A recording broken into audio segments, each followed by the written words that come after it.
So I read through that and was just really shocked and surprised and wondering how I had never heard anything about that before. No, I don't. Women, in general, women are not being informed. And what I'm suggesting is that sometimes the doctors just don't think about it as an issue. You know, that is almost pathetic that I don't really know. It's probably an issue of a lot of people is that they don't really understand how it works. They may know that it helps you not to get pregnant, but they may not necessarily know like the background health information of it. I don't know. It's something to do with hormones, and I've been told that it tricks your body thinking that you're pregnant already. Yeah. That's pretty much it. And I was never told by any doctors anything. And I think that's part of the reason that there's so many healthcare professionals that don't know about this debate, this controversy, this theory, but so many women don't know, and we could also say so many husbands don't know, and so many moms and dads don't know, and so many pastors don't know, and so many Christian leaders don't know.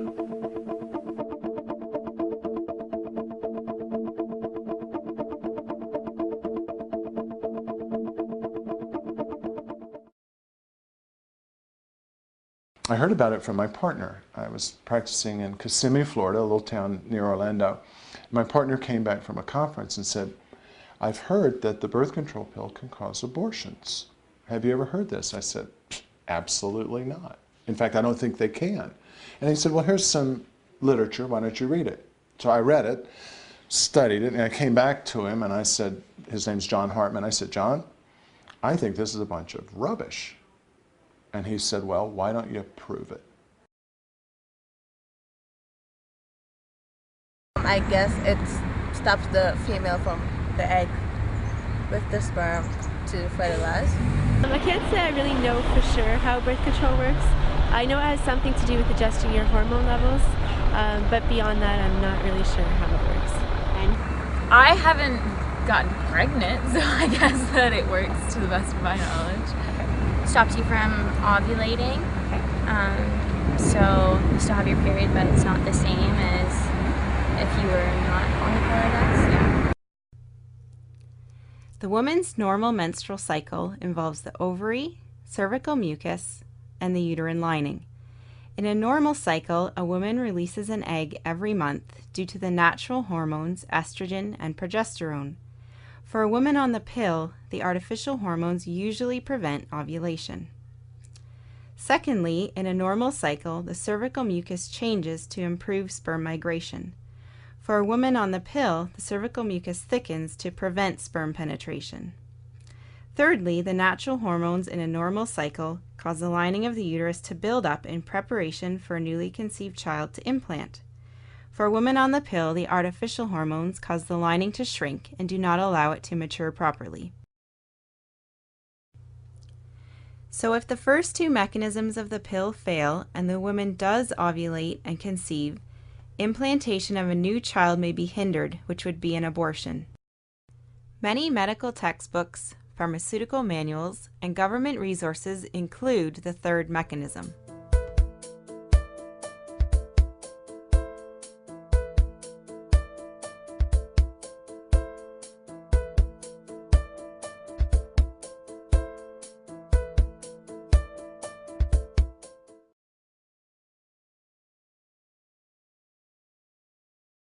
The CPS is the Canadian Drug Reference for healthcare professionals. Almost all of the entries for oral contraceptives mention changes in the endometrium. Now, when we went to the pharmacies and got the patient information which comes in the pill packages, the inserts that do mention how the pill works only give two mechanisms of action: inhibition of ovulation, thickening of cervical mucus, leaving out the effects on the endometrium. The physician's desk reference is the American Drug Manual for Healthcare Providers. All of the pharmaceutical companies which gave entries for oral contraceptives mention the three mechanisms. When we looked at the American inserts, we found all three mechanisms under the clinical pharmacology section. However, in the information for the patient section, there was no mention of how the pill works.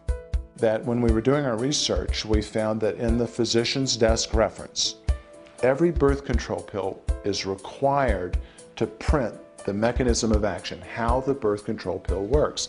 And the PDR says there's three mechanisms. One, decreases ovulation. Two, thickens the cervical mucus. Three, alters the endometrium so that implantation is less likely. But what about the handouts that are given to women that are also required by the Food and Drug Administration? When we did our study, all of the birth control pills except one excluded that information. They said decreases ovulation, thickens cervical mucus. But in the information given to women, it did not say that the endometrium could be altered. We wrote every one of those companies as part of our study. None of them gave us an answer. Since then, those handouts have been changed, but not for the better. Now, none of them, to my knowledge, none of them mention any of the effects in the patient education. They ignore it. And I think that's part of the reason that not only so many healthcare professionals, but so many women just don't know about this issue, about this controversy.